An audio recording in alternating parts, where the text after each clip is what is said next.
ustedes, el pastor Francisco Teodoro.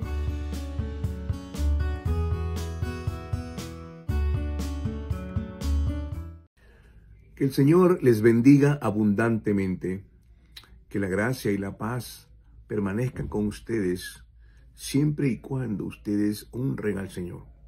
Cuando glorificamos su nombre, le amamos, le conocemos, le obedecemos, de cierto os digo, las bendiciones serán en cada una de sus vidas. La palabra de Dios se cumple. En Números 23:19 dice que Dios no es un hombre para mentir, ni hijo de hombre para que se arrepienta. Si Él dijo que lo hará, lo hará. Yo lo creo. El creerlo es algo que está en nuestra convicción. Y esa convicción viene producida por el Espíritu Santo cuando plantan la palabra de Dios en nuestro corazón. En esta oportunidad quiero compartir con ustedes un pasaje interesantísimo que está en el libro del Éxodo, capítulo 12, versículo del 3 al 7. Voy a darle lectura. La palabra del Señor dice de la manera siguiente: hablen a toda la congregación de Israel. Son palabras de Dios, diciéndole a Moisés, diciendo que el 10 de este mes, cada uno tome para sí un cordero en cada casa paterna. Un cordero por familia. Si la familia es demasiado pequeña como para comer el cordero, entonces lo compartirán él y su vecino de la casa inmediata, de acuerdo con el número de las personas, según la cantidad que ha de comer cada uno. Repartirán el cordero. El cordero será sin defecto, macho de 1 año. Tomarán un cordero o un cabrito, lo habrán de guardar hasta el día 14 de este mes, cuando lo degollará toda la congregación del pueblo de Israel al atardecer. Tomarán parte de la sangre y la pondrán en los 2 postes y en el dintel de las puertas de la casa en donde lo han de comer. Esto es lo que inicia lo que hoy conocemos como la Pascua del Señor. Este cordero tenía unas especificaciones muy claras. Tenía que estar sin defecto. ¿Qué significaba? Significaba que era sin defecto, que era la pureza de la santidad. Esto está apuntando a Cristo.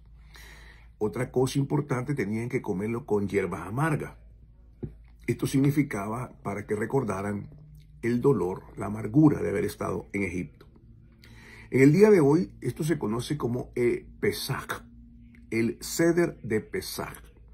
El Seder es una cena familiar que reunían, donde explicaban toda la salida de Egipto. Hoy en día, esto lo hacen hoy en día. Y le llaman la fiesta del Pesaj. Normalmente se realiza en el mes de abril.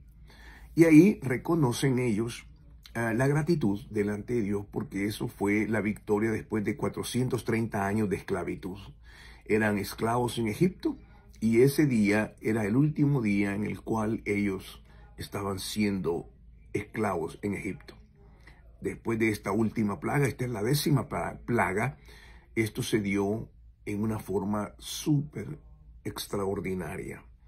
Esto implica mucho que mientras nosotros nos trasladamos a ese momento, porque leerlo, compartirlo es una cosa, pero ellos lo vivieron en realidad.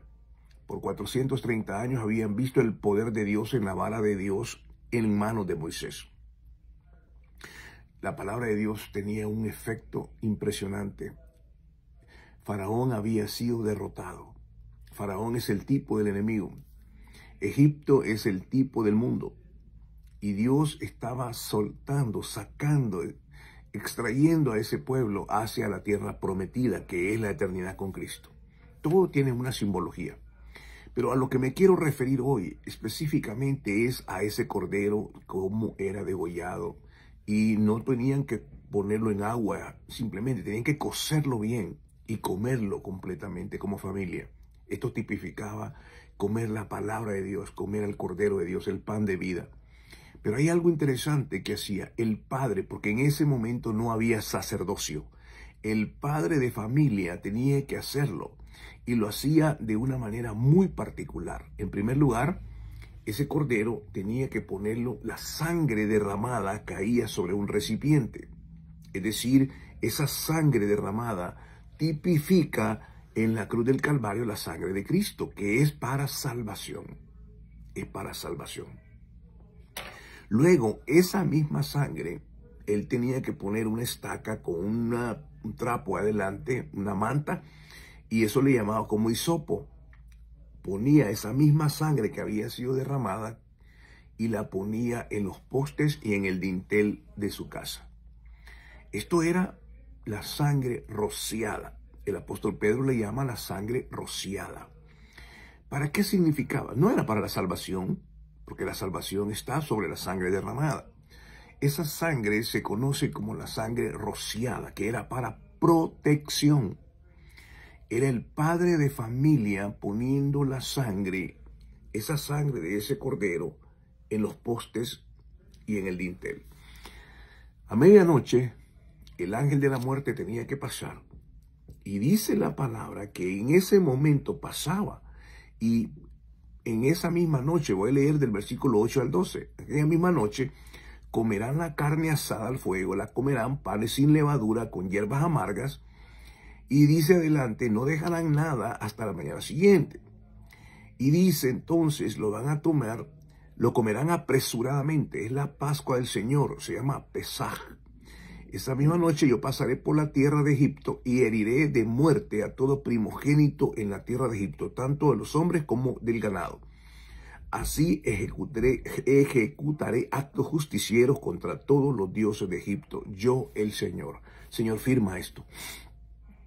Esto evidentemente no es un ritual hoy en día, es algo de un acto de gratitud, es un recordatorio de una fiesta solemne delante de Dios. Es decirle, Señor, qué momento más brillante, ese es el momento que tú estableciste, ese momento cuando el pueblo salió de esa cadena de esclavitud. Y qué momento más hermoso con la manera como lo hizo. ¿Por qué? Porque el juicio vino sobre los egipcios. Puedo imaginarme el momento en que esa sombra, ese ángel de la muerte venía y se sentía aquella presión en el hogar, en cada hogar. Y cuando pasaba por ese lugar, si ese ángel de la muerte no veía la sangre en la puerta de la casa, ese ángel entraba y mataba a todo primogénito que estaba ahí, tanto de personas como de animales. Era algo aterrador. Muchos egipcios murieron, padres vieron a sus hijos morir. Era una cosa aterradora. Hoy en día podría ser que ese ángel de la muerte anda como león rugiente buscando a quien devorar. Y nosotros como padres tenemos la responsabilidad de poner esa sangre en los postes y en las dinteles. ¿Cuáles son esos postes y esos dinteles? Es el alma, la mente, el alma humana, las emociones. Y aquí en la frente el dintel. ¿Cómo aplicamos esa sangre? Aplicando a la palabra de Dios. Y cuando esa palabra de Dios está puesta como la sangre de Cristo, con una convicción plena, el ángel de la muerte va a pasar y va a proteger la vida de nuestros hijos. Porque ellos están pasando por una batalla terrible. El mundo, el sistema del mundo, la tecnología y todas esas cosas están afectando la mente de nuestros muchachos. Necesitamos protegerlo y Dios nos está dando una pauta hoy. Así que, queridos amigos y hermanos, que Dios me los bendiga. Aplique esa sangre en fe y créalo, con convicción créalo, que eso Dios lo va a honrar, porque si lo honró en el pasado, Él lo va a honrar también hoy en el presente. Que el Señor les bendiga y les guarde. Recuerde, Dios está con nosotros. Hasta entonces.